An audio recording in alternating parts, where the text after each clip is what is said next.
Student प्रिय विद्यार्थियों, how are you? आप कैसे हो? Today I will teach you about 12th class chapter first whose name is electrostatics. आज मैं आपको 12th क्लास का फर्स्ट चैप्टर है जिसका नेम है आपका इलेक्ट्रोस्टैटिक्स के बारे में जानकारी प्रदान करने की कोशिश करता हूँ कि आपका इलेक्ट्रोस्टैटिक्स क्या होती है कि एक ऐसी ब्रांच फिजिक्स की जिसके अंतर्गत किया जाता है आपका जो चार्जेस होते हैं उनका आपका क्या है स्टडी किया जाता है, इलेक्ट्रोस्टैटिक्स कहलाती है। तो पढ़ते हैं, it is the branch of physics in which कि विज्ञान की वह शाखा जिसके अंतर्गत we will study about rest charges कि आपका जो रेस्ट चार्ज रहता है उसके बारे में क्या किया जाता है, इसका अध्ययन किया जाता है। जब इलेक्ट्रोस्टैटिक्स के अंदर हमें देखना होगा कि जो चार्जेस होते हैं एक तो मोशन के आधार पर आपके एक तो रेस्ट चार्जेस होते हैं और एक आपका वेरिएबल चार्जेस होते हैं। जबकि जो रेस्ट चार्जेस होता है उस पर किसी प्रकार का कोई भी एक्सटर्नल फोर्स तो अप्लीकेबल कर सकते हैं लेकिन उसकी मोशन नहीं हो पाती। जबकि वेरिएबल क्या होता है, वेरिएबल जो चार्जेस होते हैं वो एक जगह से दूसरी जगह भी ट्रांसफ़र हो जाते हैं, उस पर फोर्सेज किसी भी डायरेक्शन के अंदर अप्लीकेबल कर सकते हो। तो अब चार्जेस हो गया रेस्ट। तो नेक्स्ट हेडिंग आती है आपकी व्हाट इज चार्ज कि आपका जो आवेश होता है वो आवेश किसे कहते हैं। अब आवेश के बारे में जानने से क्या होता है कि आपके कोई भी एक ऐसा पार्टिकल जो क्या करे ब्रह्मांड में पाया जाए किसी प्रकार का भी क्या करे आपका फोर्स फील करे। ये सबस्टेंट या आपका particle in universe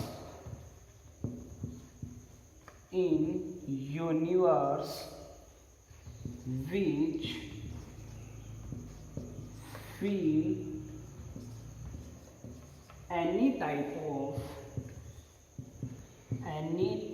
of force like attraction and repulsion का आपका एक ऐसा फोर्स जो क्या करे अट्रैक्शन या रिपल्सन फोर्सेस फील करे ब्रह्मांड के अंदर कहीं पर भी वो पाया जाए तो उसके ऊपर किसी प्रकार का यदि फील फोर्स होता है वो आपका अट्रैक्शन और रिपल्सन फोर्सेस हो सकता है। अब अट्रैक्शन क्या होता है और रिपल्सन क्या होता है कि अट्रैक्शन क्या होते हैं कि आपके जो चार्जेस होते हैं यदि चार्जेस की आपकी क्या रहे सेम पोलरिटी हो जाए, same polarity of charges, it means कहने का अर्थ है कि आपका जो चार्जेस है यदि वो क्या हो पॉजिटिव हो या आपका क्या हो नेगेटिव और नेगेटिव, सेम प्रकार के यदि चार्जेस होते हैं तो उनके बीच में क्या होता है आपका रिपल्सन हो जाता है। जबकि अट्रैक्शन के अंदर क्या होता है कि यदि आपके चार्ज अपोजिट हो, एक पॉजिटिव और एक नेगेटिव और एक या नेगेटिव या पॉजिटिव होता है तो उनके बीच में आपका कौन सा फोर्स जनरेट होता है, अट्रैक्शन फोर्स। इसी प्रकार सेकंड है आपका रिपल्सन फोर्सेस।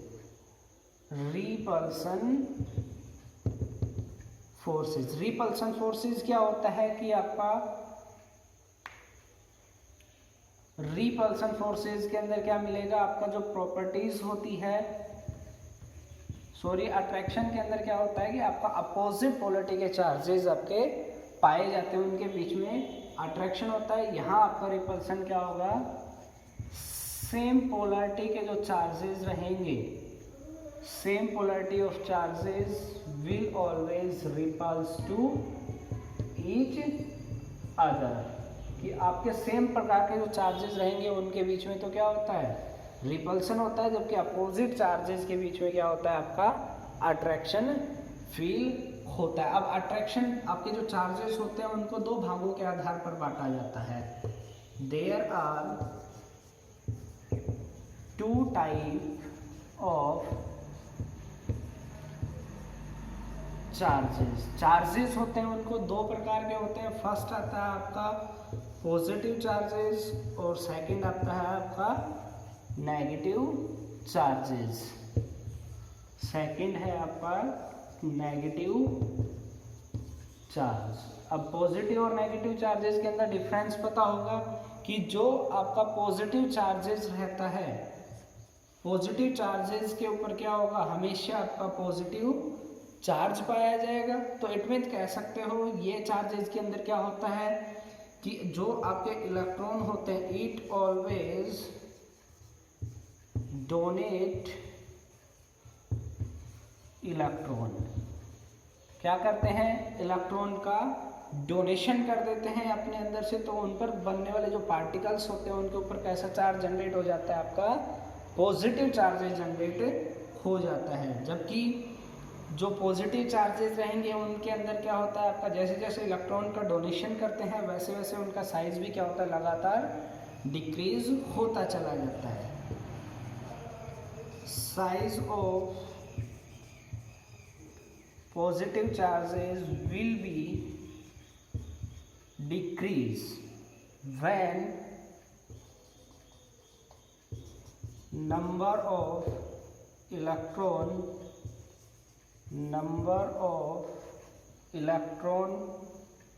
donate, कि जिस प्रकार से आपके नंबर्स ऑफ इलेक्ट्रॉन को यदि डोनेट कर दिए चले जाते हैं तो उसी प्रकार से उनका जो साइज होता है वो भी लगातार डिक्रीज होता चला जाता है। तो थर्ड पॉइंट के अंदर क्या पढ़ते हैं हम कि आपका जो चार्जेस होता है पॉजिटिव, वो आपका क्या कहलाता है, डोनर टाइप सबस्टेंट कहलाता है। Positive charges is known as donor substance, कि जो पॉजिटिव चार्जेस होते हैं वो क्या कहलाते हैं, डोनर सबस्टेंट कहलाते हैं। जबकि नेगेटिव चार्जेस के अंदर क्या होता है आपका कि जो नेगेटिव चार्जेस होते हैं वो कैसे कहलाते हैं, इट ऑलवेज क्या करेंगे, इट ऑलवेज एक्सेप्ट इलेक्ट्रॉन्स, कि जो आपके नेगेटिव चार्जेस रहेंगे वो क्या करते हैं, हमेशा इलेक्ट्रॉन का क्या करते हैं, एक्सेप्ट करते हैं। यदि इलेक्ट्रॉन का एक्सेप्ट करते हैं तो क्या होगा, size of negative charges will be increase. यदि नेगेटिव चार्जेस क्या करते हैं, इलेक्ट्रॉन का एक्सेप्ट करते हैं तो क्या करते हैं, उनका साइज लगातार बढ़ता चला जाता है। कब, when numbers of electron acceptor, तो ये क्या कहलाते हैं, इट इज कॉल्ड, जो नेगेटिव चार्जेस होते हैं उनको क्या कहते हैं, it is called acceptor substance, कि जो आपके होते हैं नेगेटिव चार्जेस उनको एक्सेप्टर चार्जेस भी कहा जाता है। तो इसी प्रकार से हम दो और पॉइंट है पॉजिटिव चार्जेस के बारे में और नेगेटिव चार्जेस के बारे में। पॉजिटिव चार्जेस के बारे में यदि हम पढ़ते हैं तो नंबर्स ऑफ सेल क्या होती है, लगातार डिक्रीज होती चली जाती है। क्यों, उसका रीज़न होता है आपका कि आपके जो रहेंगे नेगेटिव चार्जेस पॉजिटिव चार्जेस के अंदर तो क्या होते हैं, numbers of cell, numbers of cell will be decrease. Numbers of cell क्या होते हैं, लगातार डिक्रीज होते चले जाते हैं। तो वहां से आपका जो ऑर्बिट रहेगी वो भी क्या होगी, लगातार कम होती चली जाती है, जिसके कारण आपका जो एटम्स का साइज होता है वो भी लगातार डिक्रीज होता चला जाता है। जबकि नेगेटिव चार्जेस के अंदर क्या होता है आपका कि numbers of cell will B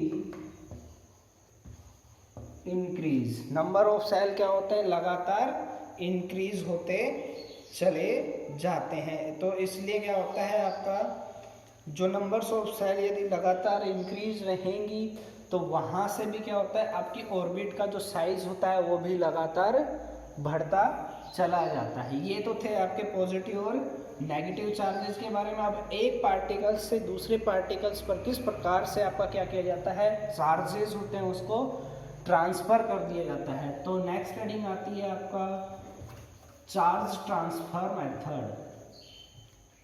charge transfer method कि चार्ज को एक अनचार्ज पार्टिकल से दूसरे चार्ज पार्टिकल पर किस प्रकार से क्या किया जाता है, ट्रांसफ़र कर दिया जाता है। तो वो प्रोसेसिंग भी आपकी यहाँ देखने को मिलती है कि एक चार्ज पार्टिकल्स पर आपका चार्जेस है, सपोज करते हैं हम, कैसा है आपका पॉजिटिव, और एक चार्जेस क्या है, अनचार्ज है। तो उनको किस प्रकार से चार्ज किया जाता है वो प्रोसेसिंग यहाँ पढ़ने की कोशिश करते हैं। तो यहाँ क्या होता है कि चार्ज को ट्रांसफ़र करने के लिए आपके जो मेथड्स होते हैं वो आपके कितने होते हैं, 2 होते हैं।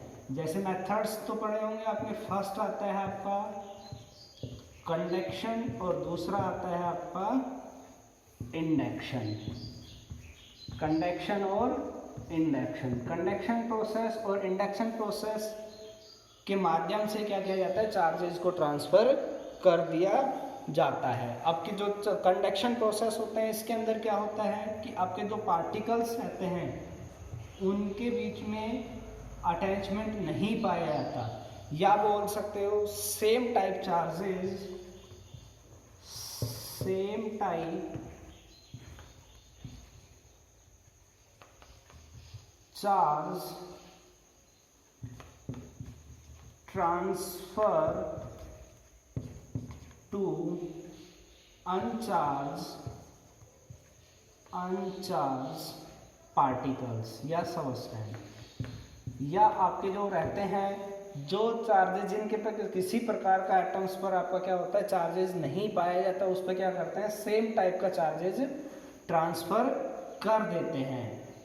जैसे मान लेते हैं आपका कि आपका कोई भी एक एटम्स है ए एटम्स है जिस पर आपका चार्जेस कैसा है, पॉजिटिव है, और इसी के साथ में क्या है आपका दूसरा चार्जेस इसी के साथ में क्या रहेगा आपका अटैच मिलेगा। अटैच मिलने के बाद क्या होगा, जो बी पार्टिकल्स है वो उस पर किसी प्रकार का ट्रांसफ़र चार्जेस तो होगा, लेकिन स्टार्टिंग के अंदर आपका बी पर किसी प्रकार का चार्जेस अवेलेबल नहीं है। तो इस कंडक्शन मेथड्स के माध्यम से क्या करते हैं, जो सेम प्रकार के चार्जेस हैं ए पर वो क्या कर दिए जाते हैं बी पर, बी ऑटोमेटिकली ट्रांसफ़र हो जाते हैं। जो ट्रांसफ़र करने का प्रोसेसिंग होता है वो प्रोसेसिंग यहाँ पे क्या कहलाता है, कंडक्शन मेथड्स कहलाता है।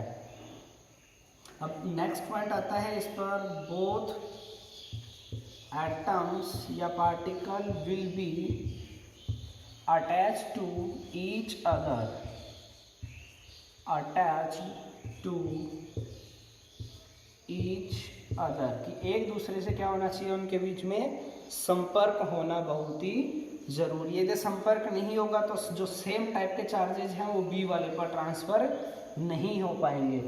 तो ये प्रोसेसिंग आपका कंडक्शन मेथड है। जबकि इंडक्शन मेथड्स के अंदर क्या होता है, अपोजिट टाइप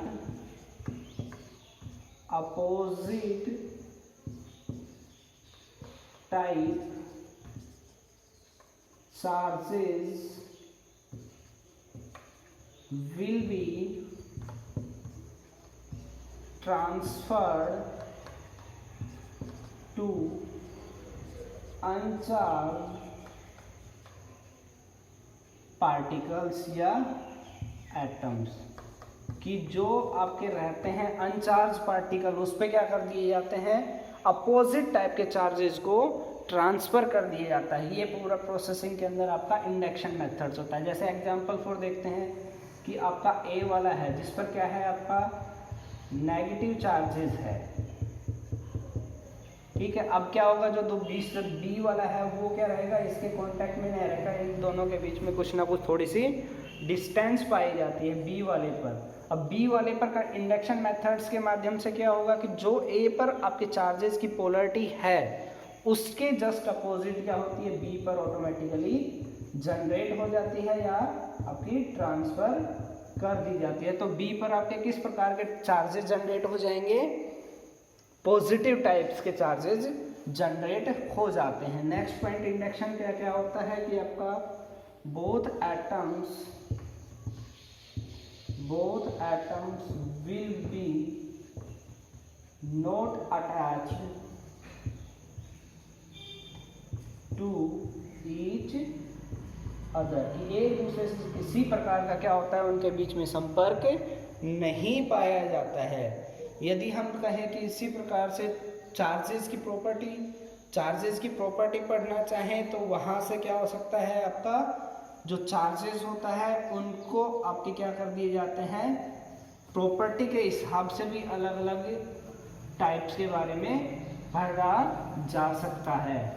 कि कंडक्शन और इंडक्शन तो मेरे हिसाब से आपको समझ आ गया होगा। कंडक्शन प्रोसेस के अंदर क्या होते हैं, सेम टाइप के जो पार्टिकल्स होते हैं या चार्जेस को ट्रांसफर कर दिया जाता है, जबकि इंडक्शन के अंदर क्या रहेगा, आपका अपोजिट चार्जेस की जो पोलरिटी होती है वो ट्रांसफर हो जाती है। तो नेक्स्ट हेडिंग आती है आपकी property of charges, property of charge की प्रॉपर्टी क्या रहेगी कि जो चार्ज रहता है वो क्या होता है, कभी भी एक दूसरे के ऊपर ट्रांसफर किया जाता है, जबकि जनरेट ना किया जाता है और ना ही उसको डिस्ट्रॉय कर सकते हैं। Charge can only transferred to each other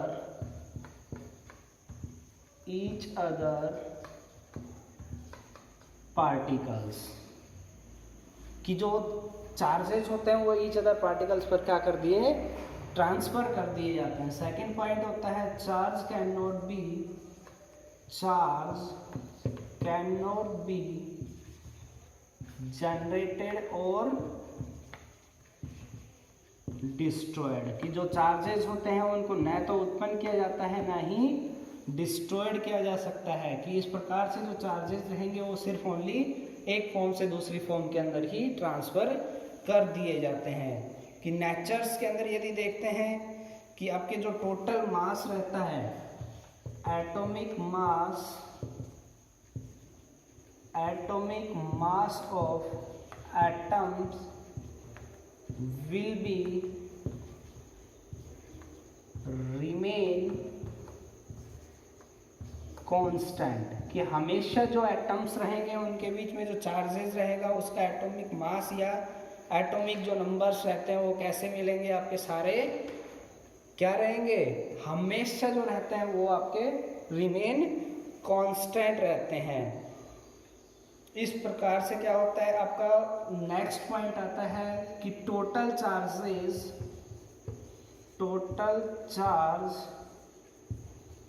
on system will be conserve, कि जो आपके चार्जेस रहते हैं वो हमेशा क्या रहेंगे, कंजर्व, संरक्षित रहते हैं। या बोल सकते हो कि टोटल चार्जेस जो आपके सिस्टम्स पर रहेंगे वो आपके परसेंट जो पार्टिकल्स रहते हैं उनका सम के इक्वल। तो बोल सकते हैं कि sum of all charges will be equal to the charges, कि जो सम रहेगा पूरे system on the whole system, पूरे सिस्टम के अंदर जो चार्जेस रहेंगे वो क्या रहते हैं, हमेशा आपके जितने भी चार्जेस पाए जाएंगे उनका सम होता है। ये आपकी जो प्रॉपर्टीज रहती है, ये लास्ट वाली ये क्या कहलाती है, आपकी एडिटिव लॉ ऑफ चार्जेस के नाम से भी जानी जाती है। क्वांटाइजेशन ऑफ चार्जेस क्या होता है, आपका total charge on any body is always multiple integral of the system, की जो आपका चार्जेस रहता है पूरे सिस्टम के अंदर वो हमेशा कैसा रहता है, आपका ऑलवेज मल्टीपल इंटीग्रल्स। तो नेक्स्ट हेडिंग हम इसी की पढ़ते हैं कि क्वांटाइजेशन ऑफ चार्जेस, कि जो चार्जेस होता है उसका क्वांटाइजेशन कैसे किया जाता है, कि क्वांटाइजेशन कैसे रहेगा चार्जेस का, कि पूरी प्रॉपर्टीज आपकी जो रहती है कि वो आपकी किस प्रकार से आपकी रहती है। Quantization of charges, quantization of charges it means पूरे सिस्टम के अंदर पाए जाने वाला जो चार्जेस रहेगा वो किसके इक्वल होगा, multiple integral of charges proton और इलेक्ट्रॉन के इक्वल। इट मीन्स Q बराबर n इंटू ई के इक्वल, ये हमें देखना होगा। तो यहाँ से डेफिनेशन की बात करना चाहें तो क्या होगा कि total charge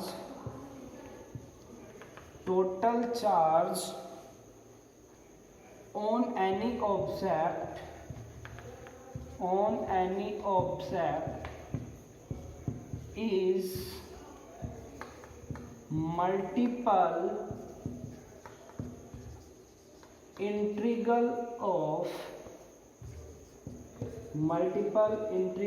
of the charge of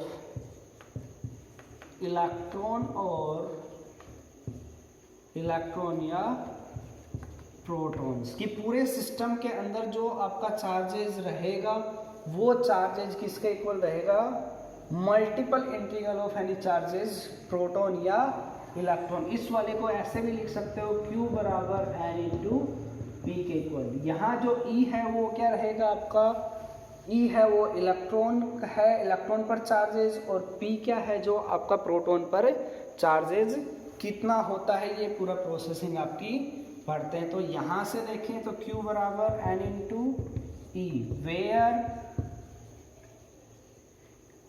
Q बराबर total charge on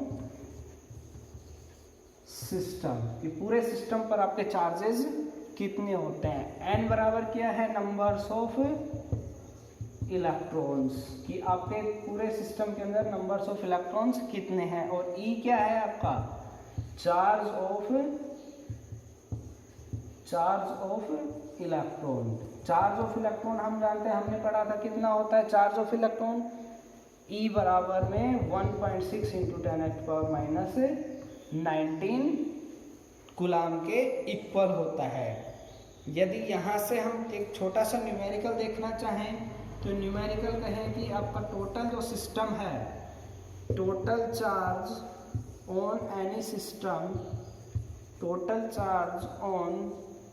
system is 6.4 into 10⁻18 के इक्वल, 18 कर ले या -18 कूलाम के इक्वल कर ले।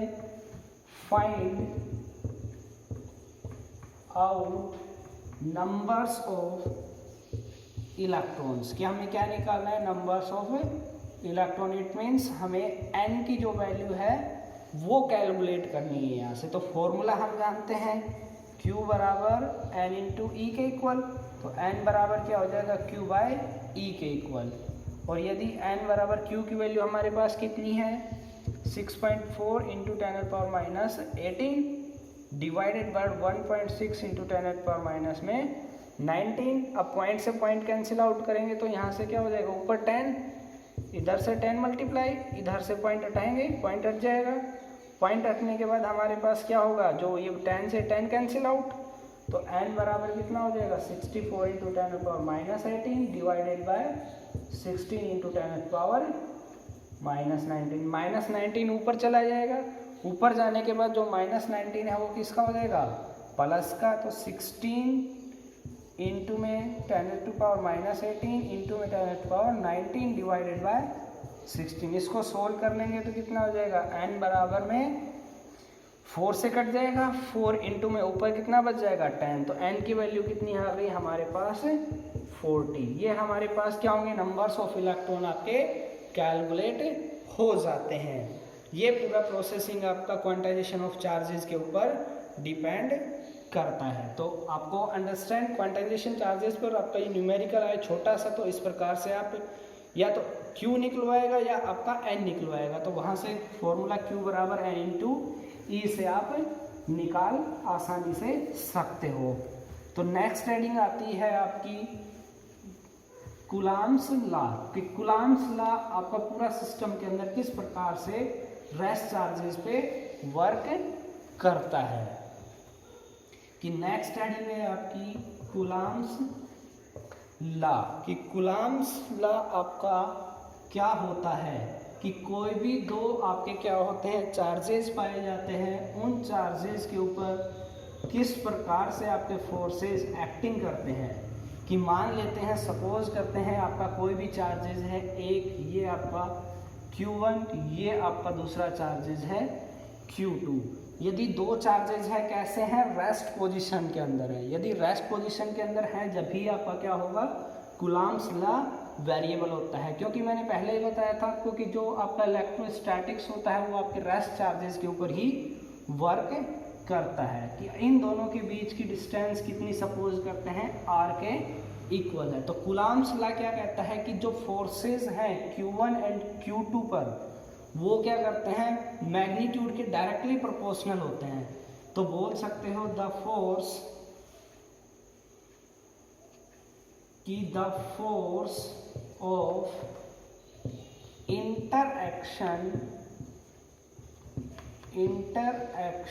between two charges is directly proportional to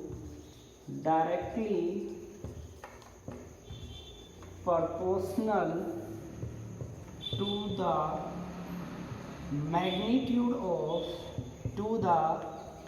magnitude of product of both charges। कि जो आपके चार्जेस रहेंगे उनके क्या होगा, मैग्नीट्यूड के डायरेक्टली प्रोपोर्शनल होगा Q1 डॉट Q2 के इक्वेशन। ये आपकी डायरेक्टली जो रहेगी, आपका जो मैग्नीट्यूड का मीन्स क्या है कि आपके जो चार्जेस है वो एक आपका पॉजिटिव भी हो सकता है, दूसरा आपका नेगेटिव भी हो सकता है, या दोनों आपके पॉजिटिव या नेगेटिव जनरेट हो सकते हैं। फर्स्ट ये है। सेकंड क्या रहेगा, जो उनके बीच की डिस्टेंस है उस डिस्टेंस के क्या होता है, इन्वर्सली प्रोपोर्शनल होता है। The force is inversely proportional to the square of distance between them। कि जो आपकी डिस्टेंस रहेगी कितनी, r के इक्वल, उन दोनों के बीच में क्या होगा, इन्वर्सली प्रोपोर्शनल के इक्वल रहता है। Equation number 1 and 2। यदि दोनों को कंबाइन करना चाहें तो क्या होगा, f directly proportional to magnitude of Q1 and Q2 divided by r square. यदि यहाँ से हम डायरेक्टली प्रोपोर्शनल को हटाए तो क्या होगा, f बराबर में कोई भी कांस्टेंट मान लेते हैं कि Q1 Q2 divided by r square. तो यहाँ पर आपका जो k है वो क्या है, k बराबर डाई